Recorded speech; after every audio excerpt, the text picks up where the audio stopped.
It was clear that the sleigh from Waymore had not come, and the shivering young traveler from Boston, who had counted on jumping into it when he left the train at Northridge Junction, found himself standing alone on the open platform, exposed to the full assault of nightfall and winter.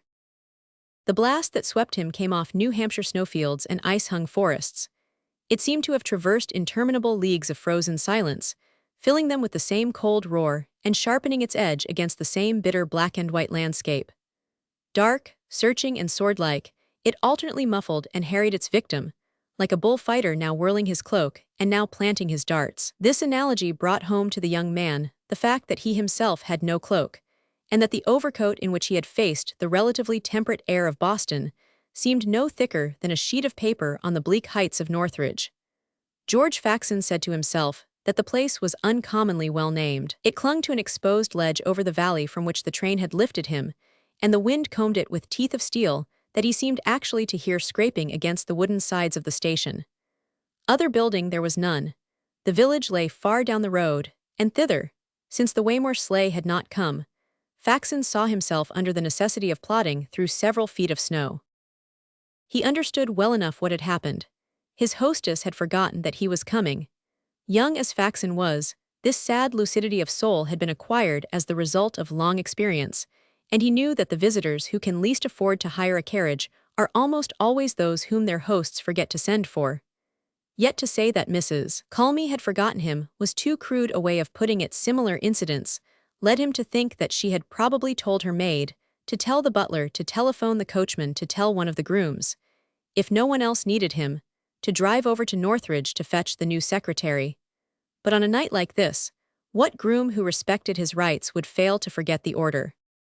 Faxon's obvious course was to struggle through the drifts to the village, and there rout out a sleigh to convey him to Waymore. But what if, on his arrival at Mrs. Culme's, no one remembered to ask him what this devotion to duty had cost? That, again, was one of the contingencies he had expensively learned to look out for, and the perspicacity so acquired told him it would be cheaper to spend the night at the Northridge Inn, and advise Mrs. Culme of his presence there by telephone. He had reached this decision, and was about to entrust his luggage to a vague man with a lantern, when his hopes were raised by the sound of bells. 2 sleighs were just dashing up to the station, and from the foremost there sprang a young man muffled in furs. "Waymore, no, these are not the Waymore sleighs." The voice was that of the youth who had jumped to the platform, a voice so agreeable that, in spite of the words, it fell consolingly on Faxon's ears. At the same moment, the wandering station lantern, casting a transient light on the speaker, showed his features to be in the pleasantest harmony with his voice. He was very fair and very young, hardly in the 20s, Faxon thought, but his face, though full of a morning freshness, was a trifle too thin and fine-drawn, as though a vivid spirit contended in him with a strain of physical weakness. Faxon was perhaps the quicker to notice such delicacies of balance, because his own temperament hung on lightly quivering nerves, which yet, as he believed, would never quite swing him beyond a normal sensibility. "You expected a sleigh from Waymore," the newcomer continued, standing beside Faxon like a slender column of fur. Mrs. Culme's secretary explained his difficulty, and the other brushed it aside with a contemptuous, "Oh, Mrs. Culme." That carried both speakers a long way toward reciprocal understanding. "But then you must be," the youth broke off with a smile of interrogation. "The new secretary, yes, but apparently there are no notes to be answered this evening." Faxon's laugh deepened the sense of solidarity which had so promptly established itself between the two. His friend laughed also. "Mrs. Culme," he explained, "was lunching at my Uncle S. today, and she said you were due this evening. But 7 hours is a long time for Mrs. Culme to remember anything." "Well," said Faxon philosophically, "I suppose that's one of the reasons why she needs a secretary. And I've always the inn at Northridge," he concluded. "Oh, but you haven't though, it burned down last week." "The deuce it did," said Faxon, but the humor of the situation struck him before its inconvenience. His life, for years past, had been mainly a succession of resigned adaptations, and he had learned, before dealing practically with his embarrassments, to extract from most of them a small tribute of amusement. "Oh well, there's sure to be somebody in the place who can put me up." "No one you could put up with," Besides, Northridge is 3 miles off and our place in the opposite direction is a little nearer. Through the darkness, Faxon saw his friend sketch a gesture of self-introduction. My name's Frank Rayner, and I'm staying with my uncle at Overdale. I've driven over to meet 2 friends of his, who are due in a few minutes from New York. If you don't mind waiting till they arrive, I'm sure Overdale can do you better than Northridge. We're only down from town for a few days, but the house is always ready for a lot of people. But your uncle, Faxon could only object with the odd sense, through his embarrassment, that it would be magically dispelled by his invisible friend's next words. Oh, my uncle, you'll see, I answer for him. I dare say you've heard of him, John Lavington. John Lavington. There was a certain irony in asking if one had heard of John Lavington, even from a post of observation as obscure as that of Mrs. Culmer's secretary. The rumor of John Lavington's money, of his pictures, his politics, his charities and his hospitality, was as difficult to escape as the roar of a cataract in a mountain solitude. It might almost have been said that the one place in which one would not have expected to come upon him was in just such a solitude as now surrounded the speakers, at least in this deepest hour of its desertedness. But it was just like Lavington's brilliant ubiquity to put one in the wrong even there. Oh yes, I've heard of your uncle. Then you will come, won't you? We've only 5 minutes to wait. Young Rayner urged, in the tone that dispels scruples by ignoring them, and Faxon found himself accepting the invitation as simply as it was offered. A delay in the arrival of the New York train lengthened their 5 minutes to 15. And as they paced, the icy platform, Faxon began to see why it had seemed the most natural thing in the world to accede to his new acquaintance's suggestion. It was because Frank Rayner was one of the privileged beings who simplify human intercourse by the atmosphere of confidence and good humor they diffuse. He produced this effect, Faxon noted, by the exercise of no gift but his youth, and of no art but his sincerity. And these qualities were revealed in a smile of such sweetness that Faxon felt, as never before, what nature can achieve when she deigns to match the face with the mind. He learned that the young man was the ward, and the only nephew, of John Lavington, with whom he had made his home since the death of his mother, the great man's sister. Mr. Lavington, Rayner said, had been a regular brick to him. But then he is to everyone, you know, and the young fellow's situation seemed in fact to be perfectly in keeping with his person. Apparently the only shade that had ever rested on him was cast by the physical weakness which Faxon had already detected. Young Rayner had been threatened with tuberculosis, and the disease was so far advanced that, according to the highest authorities, banishment to Arizona or New Mexico was inevitable. But luckily my uncle didn't pack me off, as most people would have done, without getting another opinion. Who's? Oh, an awfully clever chap, a young doctor with a lot of new ideas, who simply laughed at my being sent away, and said I'd do perfectly well in New York if I didn't dine out too much, and if I dashed off occasionally to Northridge for a little fresh air. So it's really my uncle's doing that I'm not an exile, and I feel no end better since the new chap told me I needn't bother. Young Rayner went on to confess that he was extremely fond of dining out, dancing and similar distractions, and Faxon, listening to him, was inclined to think that the physician who had refused to cut him off altogether from these pleasures was probably a better psychologist than his seniors. All the same, you ought to be careful, you know. The sense of elder brotherly concern that forced the words from Faxon made him, as he spoke, slip his arm through Frank Rayner's. The latter met the movement with a responsive pressure. Oh, I am, awfully, and then my uncle has such an eye on me. But if your uncle has such an eye on you, what does he say to your swallowing knives out here in this Siberian wild? Rayner raised his fur collar with a careless gesture. It's not that does it, the cold's good for me. And it's not the dinners and dances. What is it then?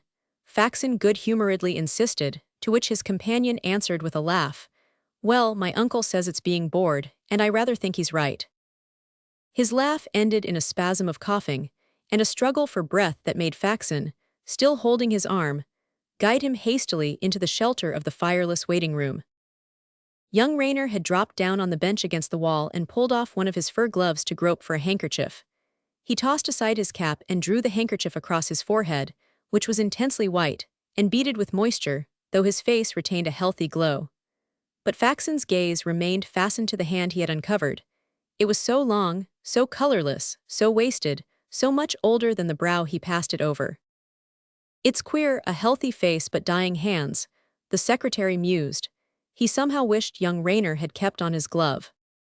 The whistle of the express drew the young men to their feet, and the next moment 2 heavily furred gentlemen had descended to the platform and were breasting the rigor of the night. Frank Raynor introduced them as Mr. Crispin and Mr. Balch, and Faxon, while their luggage was being lifted into the second sleigh, discerned them, by the roving lantern gleam, to be an elderly gray-headed pair, of the average prosperous business cut. They saluted their host's nephew with friendly familiarity, and Mr. Crispin, who seemed the spokesman of the two, ended his greeting with a genial, "And many, many more of them, dear boy," which suggested to Faxon that their arrival coincided with an anniversary. But he could not press the inquiry, for the seat allotted him was at the coachman's side, while Frank Raynor joined his uncle's guests inside the sleigh. A swift flight, behind such horses as one could be sure of John Lavington's having, brought them to tall gateposts, an illuminated lodge, and an avenue on which the snow had been leveled to the smoothness of marble. At the end of the avenue the long house loomed up, its principal bulk dark, but one wing sending out a ray of welcome, and the next moment Faxon was receiving a violent impression of warmth and light, of hothouse plants, hurrying servants, a vast spectacular oak hall like a stage setting, and in its unreal middle distance, a small figure, correctly dressed, conventionally featured, and utterly unlike his rather florid conception of the great John Lavington. The surprise of the contrast remained with him through his hurried dressing in the large luxurious bedroom to which he had been shown. "I don't see where he comes in," was the only way he could put it, so difficult was it to fit the exuberance of Lavington's public personality into his host's contracted frame and manner. Mr. Lavington, to whom Faxon's case had been rapidly explained by young Raynor, had welcomed him with a sort of dry and stilted cordiality that exactly matched his narrow face, his stiff hand, and the whiff of scent on his evening handkerchief. "Make yourself at home, he had repeated in a tone that suggested, on his own part, a complete inability to perform the feat he urged on his visitor. "Any friend of Frank's, delighted. Make yourself thoroughly at home." Roman 2.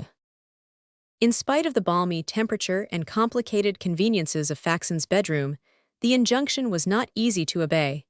It was wonderful luck to have found a night's shelter under the opulent roof of Overdale, and he tasted the physical satisfaction to the full. But the place, for all its ingenuities of comfort, was oddly cold and unwelcoming. He couldn't have said why, and could only suppose that Mr. Lavington's intense personality, intensely negative, but intense all the same, must, in some occult way, have penetrated every corner of his dwelling. Perhaps, though, it was merely that Faxon himself was tired and hungry, more deeply chilled than he had known till he came in from the cold, and unutterably sick of all strange houses, and of the prospect of perpetually treading other people's stairs. "I hope you're not famished." Raynor's slim figure was in the doorway. "My uncle has a little business to attend to with Mr. Crispin, and we don't dine for half an hour. Shall I fetch you, or can you find your way down? Come straight to the dining room, the second door on the left of the long gallery."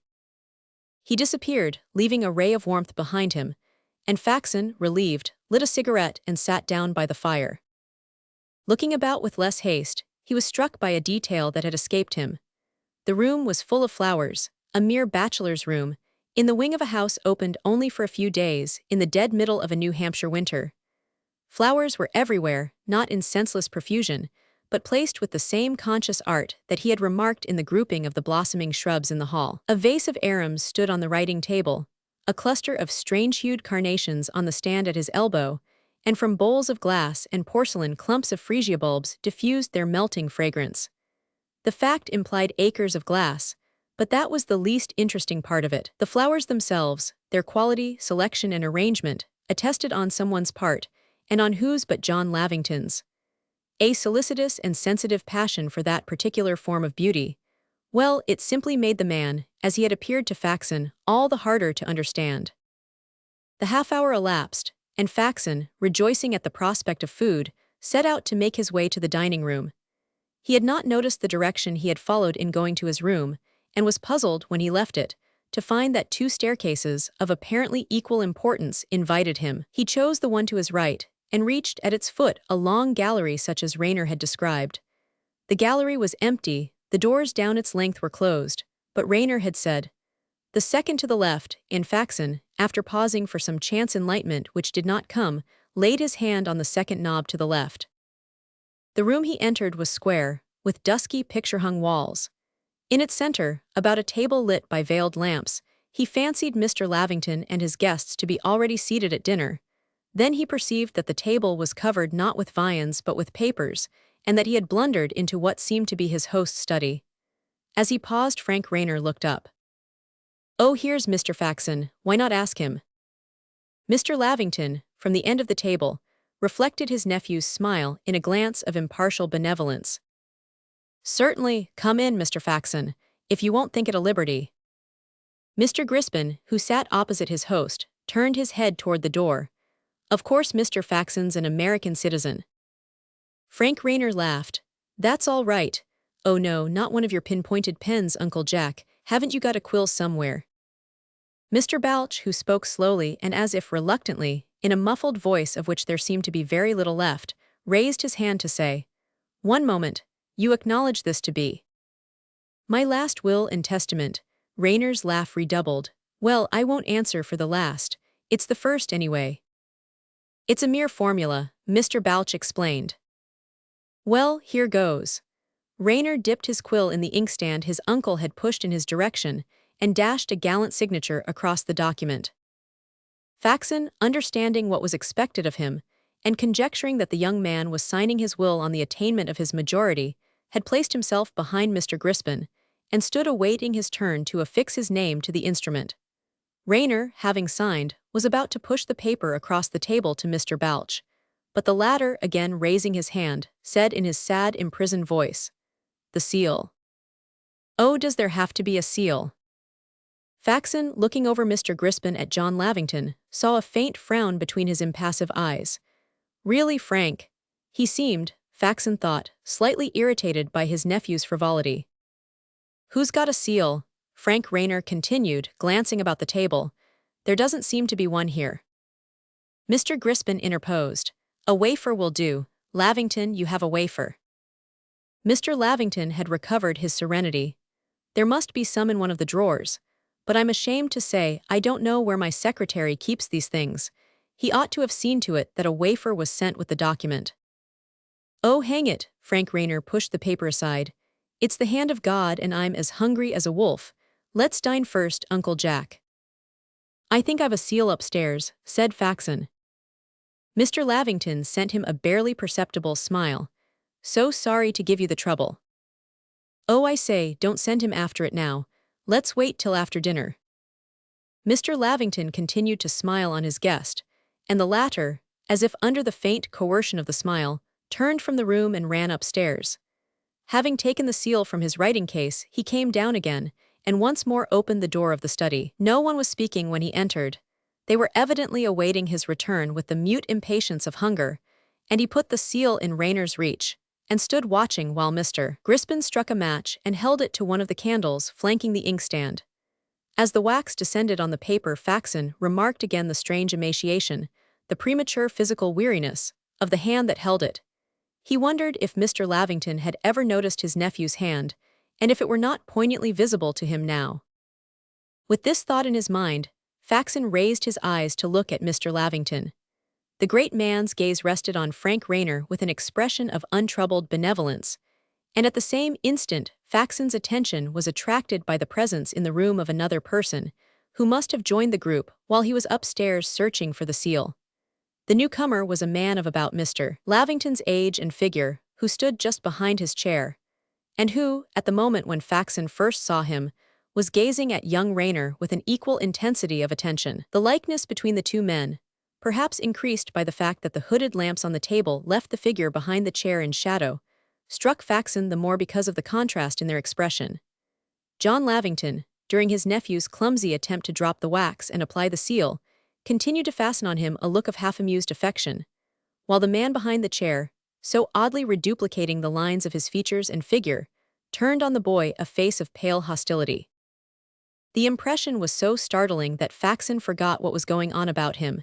He was just dimly aware of young Rayner's exclaiming, "Your turn, Mr. Crispin," of Mr. Crispin's protesting, "No, no, Mr. Faxon first," and of the pens being thereupon transferred to his own hand. He received it with a deadly sense of being unable to move, or even to understand what was expected of him, till he became conscious of Mr. Crispin's paternally pointing out the precise spot on which he was to leave his autograph. The effort to fix his attention and steady his hand prolonged the process of signing, and when he stood up, a strange weight of fatigue on all his limbs, the figure behind Mr. Lavington's chair was gone. Faxon felt an immediate sense of relief. It was puzzling that the man's exit should have been so rapid and noiseless, but the door behind Mr. Lavington was screened by a tapestry hanging, and Faxon concluded that the unknown looker-on had merely had to raise it to pass out. At any rate, he was gone, and with his withdrawal the strange weight was lifted. Young Rayner was lighting a cigarette, Mr. Balch inscribing his name at the foot of the document, Mr. Lavington, his eyes no longer on his nephew, examining a strange white-winged orchid in the vase at his elbow. Everything suddenly seemed to have grown natural and simple again, and Faxon found himself responding with a smile to the affable gesture with which his host declared, "And now, Mr. Faxon will dine." Roman 3. I wonder how I blundered into the wrong room just now. I thought you told me to take the second door to the left, Faxon said to Frank Rayner as they followed the older men down the gallery. So I did, but I probably forgot to tell you which staircase to take. Coming from your bedroom, I ought to have said the fourth door to the right. It's a puzzling house, because my uncle keeps adding to it from year to year. He built this room last summer for his modern pictures. Young Rayner, pausing to open another door, touched an electric button, which sent a circle of light about the walls of a long room hung with canvases of the French Impressionist school. Faxon advanced, attracted by a shimmering Monet, but Rayner laid a hand on his arm. "He bought that last week. But come along, I'll show you all this after dinner, or he will, rather, he loves it." "Does he really love things?" Rayner stared, clearly perplexed at the question. "Rather, flowers and pictures especially. Haven't you noticed the flowers? I suppose you think his manner's cold, it seems so at first, but he's really awfully keen about things." Faxon looked quickly at the speaker. "Has your uncle a brother?" "Brother? No, never had. He and my mother were the only ones." "Or any relation who looks like him, who might be mistaken for him?" "Not that I ever heard of. Does he remind you of someone?" "Yes." "That's queer, we'll ask him if he's got a double. Come on." But another picture had arrested Faxon, and some minutes elapsed before he and his young host reached the dining room. It was a large room, with the same conventionally handsome furniture and delicately grouped flowers, and Faxon's first glance showed him that only 3 men were seated about the dining table. The man who had stood behind Mr. Lavington's chair was not present, and no seat awaited him. When the young men entered, Mr. Crispin was speaking, and his host, who faced the door, sat looking down at his untouched soup plate and turning the spoon about in his small, dry hand. "It's pretty late to call them rumors. They were devilish close to facts when we left town this morning," Mr. Crispin was saying, with an unexpected incisiveness of tone. Mr. Lavington laid down his spoon and smiled interrogatively.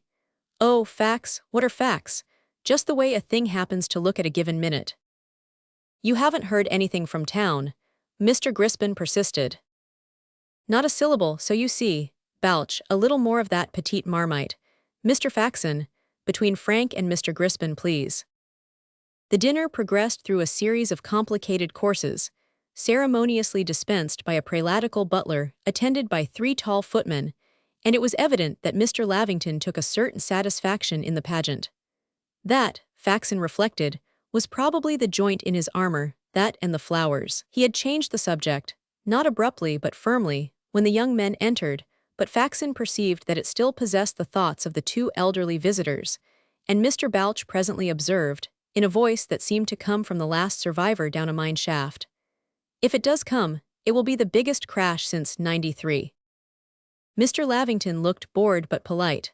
"Wall Street can stand crashes better than it could then. It's got a robuster constitution." "Yes, but..." Speaking of constitutions, Mr. Crispin intervened. "Frank, are you taking care of yourself?" A flush rose to young Rayner's cheeks. "Why, of course, isn't that what I'm here for?" "You're here about 3 days in the month, aren't you? And the rest of the time it's crowded restaurants and hot ballrooms in town. I thought you were to be shipped off to New Mexico." "Oh, I've got a new man who says that's rot." "Well, you don't look as if your new man were right," said Mr. Crispin bluntly. Faxon saw the lad's color fade, and the rings of shadow deepen under his gay eyes.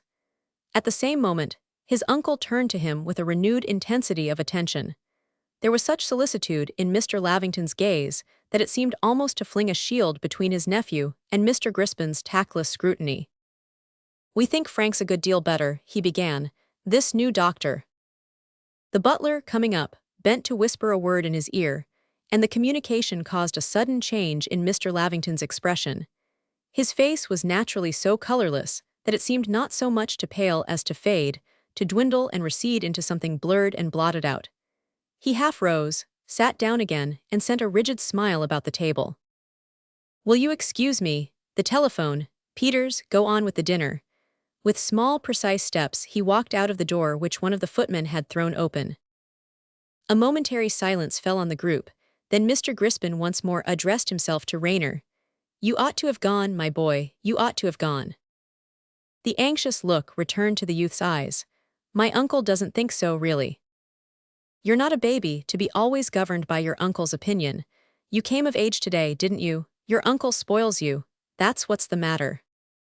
The thrust evidently went home, for Raynor laughed and looked down with a slight accession of color. "But the doctor—" "Use your common sense, Frank. You had to try 20 doctors to find one to tell you what you wanted to be told." A look of apprehension overshadowed Raynor gaiety. "Oh, come, I say, what would you do?" he stammered. "Pack up and jump on the first train." Mr. Crispin leaned forward and laid his hand kindly on the young man's arm. "Look here, my nephew Jim Crispin is out there ranching on a big scale. He'll take you in and be glad to have you. You say your new doctor thinks it won't do you any good, but he doesn't pretend to say it will do you harm, does he? Well then, give it a trial. It'll take you out of hot theaters and night restaurants, anyhow, and all the rest of it. Balch." "Go," said Mr. Balch hollowly. "Go at once," he added, as if a closer look at the youth's face had impressed on him the need of backing up his friend. Young Raynor had turned ashy pale. He tried to stiffen his mouth into a smile. "Do I look as bad as all that?" Mr. Crispin was helping himself to terrapin. "You look like the day after an earthquake," he said.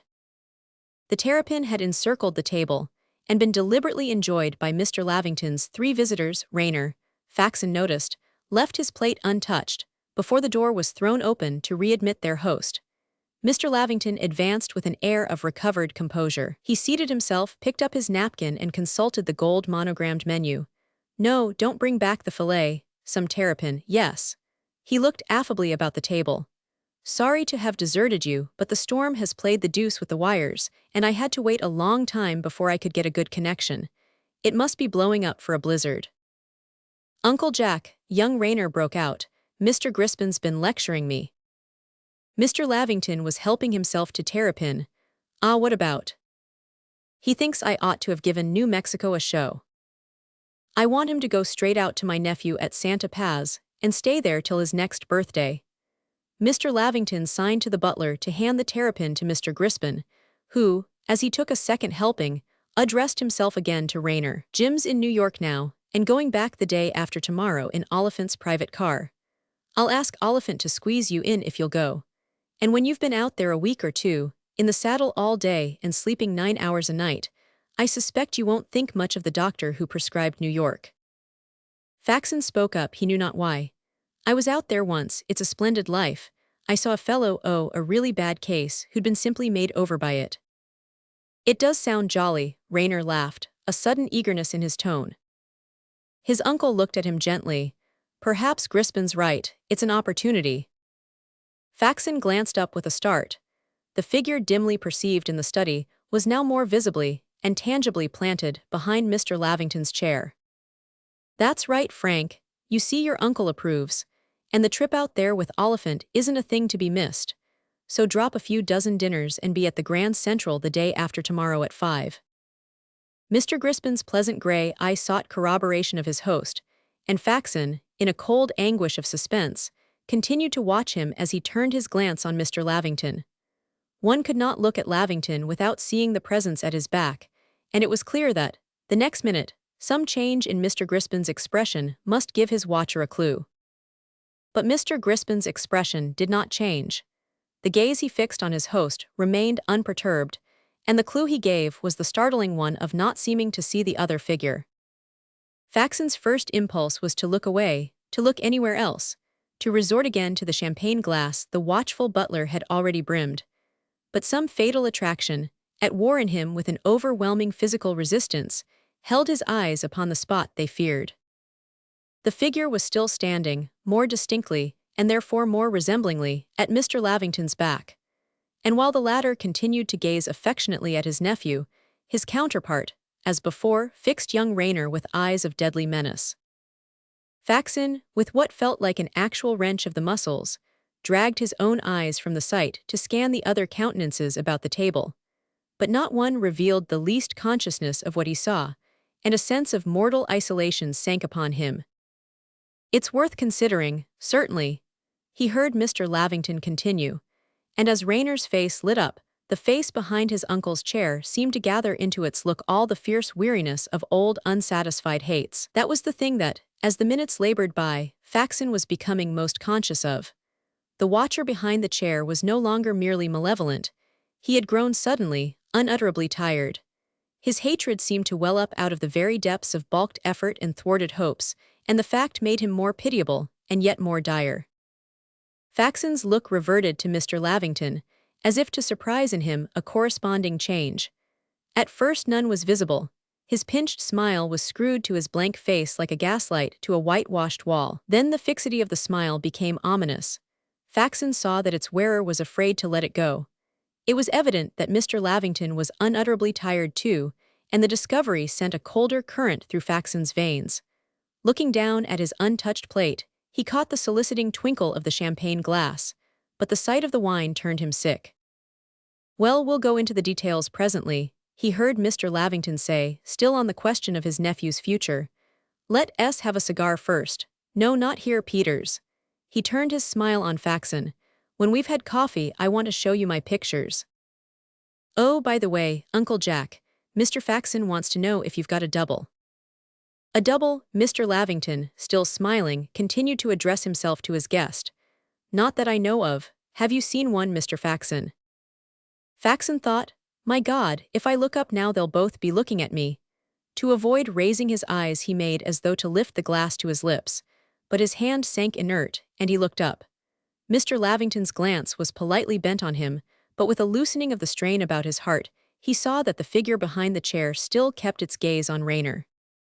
"Do you think you've seen my double, Mr. Faxon?" Would the other face turn if he said yes? Faxon felt a dryness in his throat. "No," he answered. "Ah, it's possible I've a dozen. I believe I'm extremely usual-looking," Mr. Lavington went on conversationally, and still the other face watched Raynor. "It was a mistake, a confusion of memory." Faxon heard himself stammer. Mr. Lavington pushed back his chair, and as he did so Mr. Crispin suddenly leaned forward.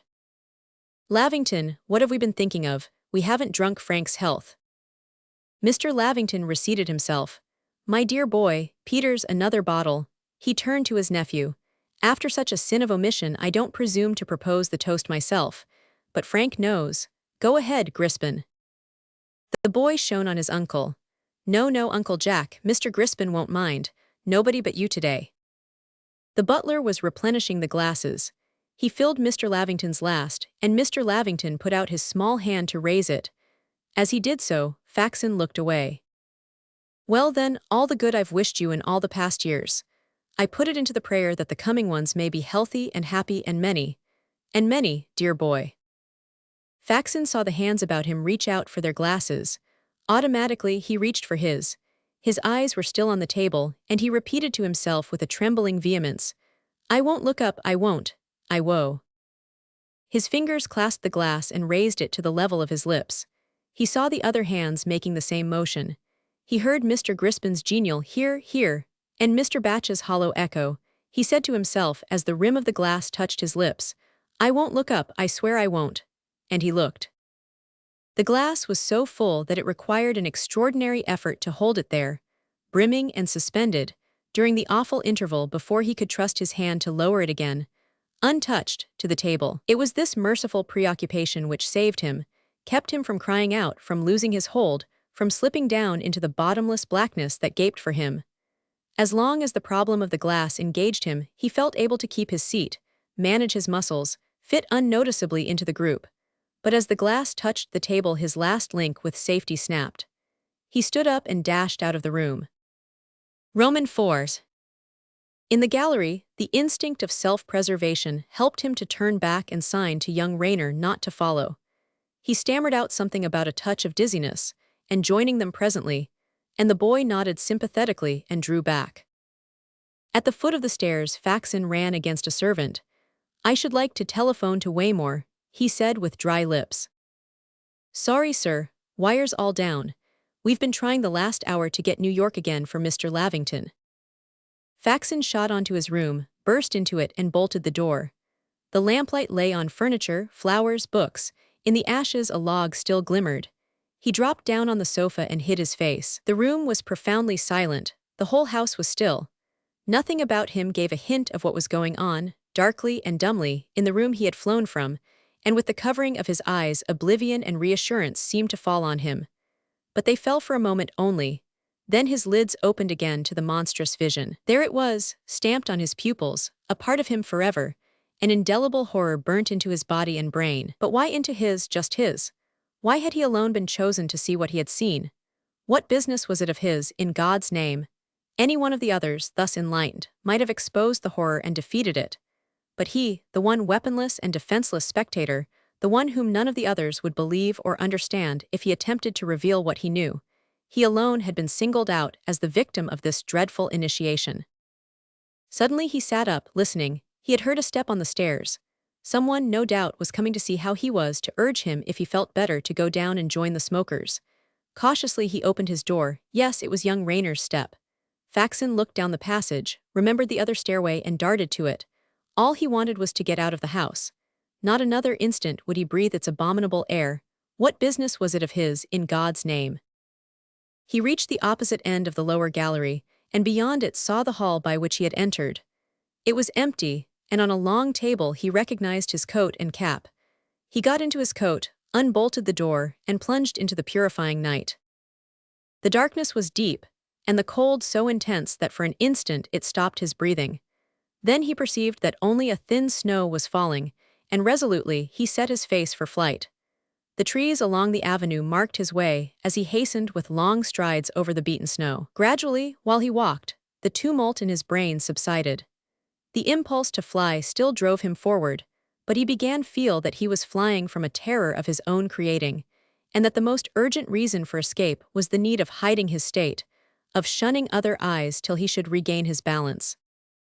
He had spent the long hours in the train in fruitless broodings on a discouraging situation, and he remembered how his bitterness had turned to exasperation when he found that the Waymore sleigh was not awaiting him.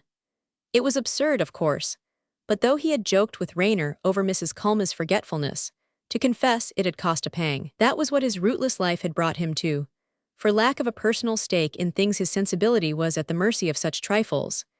Yes, that, and the cold and fatigue, the absence of hope and the haunting sense of starved aptitudes, all these had brought him to the perilous verge over which, once or twice before, his terrified brain had hung. Why else, in the name of any imaginable logic, human or devilish, should he, a stranger, be singled out for this experience? What could it mean to him? How was he related to it? What bearing had it on his case? Unless, indeed, it was just because he was a stranger everywhere, because he had no personal life, no warm screen of private egotisms to shield him from exposure, that he had developed this abnormal sensitiveness to the vicissitudes of others. The thought pulled him up with a shudder. No, such a fate was too abominable. All that was strong and sound in him rejected it. 1,000 times better regard himself as ill, disorganized, deluded, than as the predestined victim of such warnings. He reached the gates and paused before the darkened lodge. The wind had risen and was sweeping the snow into his race. The cold had him in its grasp again, and he stood uncertain. Should he put his sanity to the test and go back? He turned and looked down the dark drive to the house. A single ray shone through the trees, evoking a picture of the lights, the flowers, the faces grouped about that fatal room. He turned and plunged out into the road. He remembered that, about a mile from Overdale, the coachman had pointed out the road to Northridge, and he began to walk in that direction. Once in the road, he had the gale in his face, and the wet snow on his mustache and eyelashes instantly hardened to ice. The same ice seemed to be driving a million blades into his throat and lungs, but he pushed on, the vision of the warm room pursuing him. The snow in the road was deep and uneven. He stumbled across ruts and sank into drifts, and the wind drove against him like a granite cliff. Now and then he stopped, gasping, as if an invisible hand had tightened an iron band about his body. Then he started again, stiffening himself against the stealthy penetration of the cold. The snow continued to descend out of a pall of inscrutable darkness, and once or twice he paused, fearing he had missed the road to Northridge. But seeing no sign of a turn, he plowed on. At last, feeling sure that he had walked for more than a mile, he halted and looked back. The act of turning brought immediate relief, first because it put his back to the wind, and then because, far down the road, it showed him the gleam of a lantern. A sleigh was coming, a sleigh that might perhaps give him a lift to the village. Fortified by the hope, he began to walk back toward the light. It came forward very slowly, with unaccountable zigzags and waverings, and even when he was within a few yards of it, he could catch no sound of sleigh bells. Then it paused and became stationary by the roadside, as though carried by a pedestrian who had stopped, exhausted by the cold.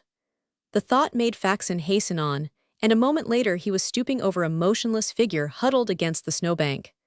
The lantern had dropped from its bearer's hand, and Faxon, fearfully raising it, threw its light into the face of Frank Rayner. "Rayner, what on earth are you doing here?" The boy smiled back through his pallor. "What are you, I'd like to know," he retorted, and scrambling to his feet with a clutch o' Faxon's arm, he added gaily, "Well, I've run you down." Faxon stood confounded, his heart sinking. The lad's face was gray. "What madness," he began. "Yes, it is. What on earth did you do it for?" "I do what? Why I was just taking a walk. I often walk at night." Frank Rayner burst into a laugh. "On such nights, then you hadn't bolted." "Bolted?" "Because I'd done something to offend you. My uncle thought you had." Faxon grasped his arm. "Did your uncle send you after me?" "Well, he gave me an awful rowing for not going up to your room with you when you said you were ill. And when we found you'd gone we were frightened, and he was awfully upset, so I said I'd catch you. You're not ill, are you?" "Ill, no, never better." Faxon picked up the lantern. "Come, let's go back, it was awfully hot in that dining room." "Yes, I hoped it was only that." They trudged on in silence for a few minutes, then Faxon questioned, "You're not too done up?" "Oh no, it's a lot easier with the wind behind us." "All right, don't talk any more." They pushed ahead, walking, in spite of the light that guided them, more slowly than Faxon had walked alone into the gale. The fact of his companion's stumbling against a drift gave Faxon a pretext for saying, "Take hold of my arm," and Rayner, obeying, gasped out, "I'm blown." "So am I, who wouldn't be." "What a dance you led me, if it hadn't been for one of the servants happening to see you." "Yes, all right, and now won't you kindly shut up?" Rayner laughed and hung on him. "Oh, the cold doesn't hurt me." For the first few minutes after Rayner had overtaken him, anxiety for the lad had been Faxon's only thought. But as each laboring step carried them nearer to the spot he had been fleeing, the reasons for his flight grew more ominous and more insistent. No, he was not ill, he was not distraught and deluded. He was the instrument singled out to warn and save. And here he was, irresistibly driven, dragging the victim back to his doom. The intensity of the conviction had almost checked his steps, but what could he do or say?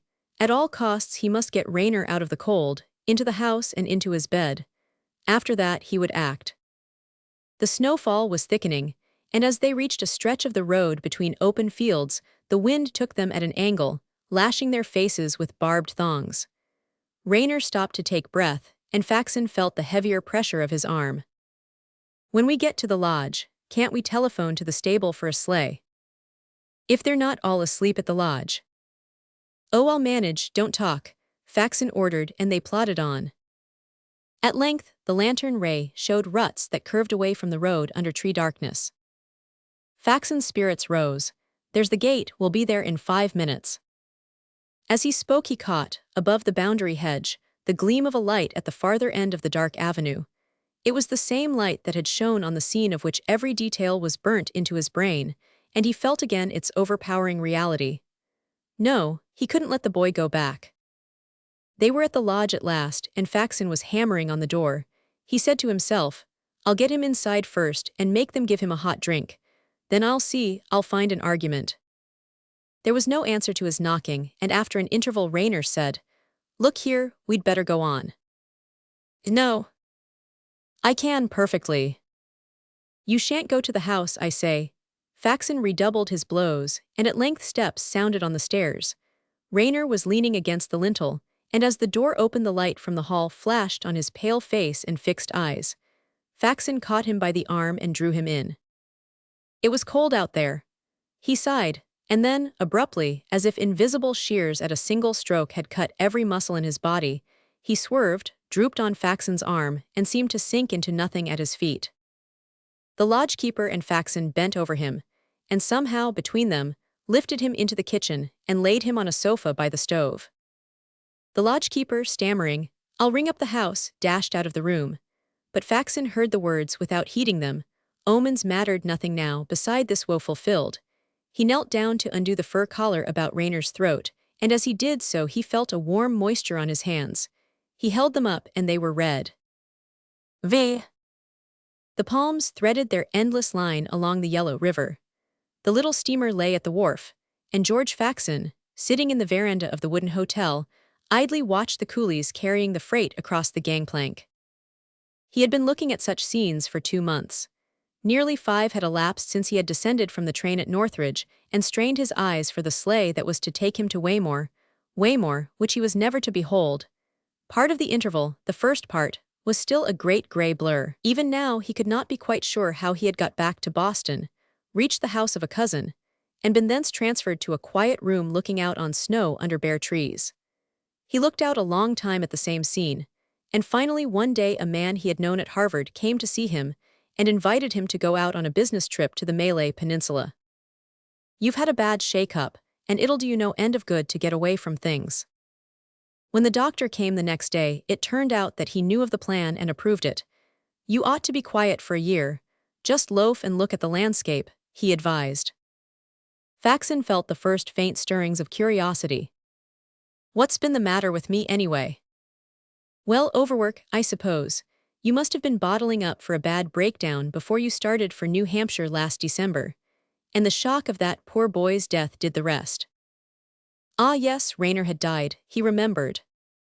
He started for the east, and gradually, by imperceptible degrees, life crept back into his weary bones and leaden brain.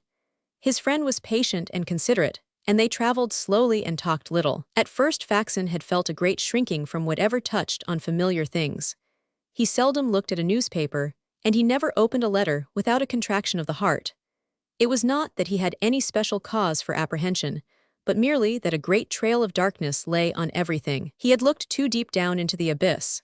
But little by little health and energy returned to him, and with them the common promptings of curiosity. He was beginning to wonder how the world was going, and when, presently, the hotel keeper told him there were no letters for him in the steamer's mailbag, he felt a distinct sense of disappointment. His friend had gone into the jungle on a long excursion, and he was lonely, unoccupied, and wholesomely bored. He got up and strolled into the stuffy reading room. There he found a game of dominoes, a mutilated picture puzzle, some copies of Zion's Herald, and a pile of New York and London newspapers. He began to glance through the papers, and was disappointed to find that they were less recent than he had hoped. Evidently, the last numbers had been carried off by luckier travelers. He continued to turn them over, picking out the American ones first. These, as it happened, were the oldest. They dated back to December and January. To Faxon, however, they had all the flavor of novelty, since they covered the precise period during which he had virtually ceased to exist.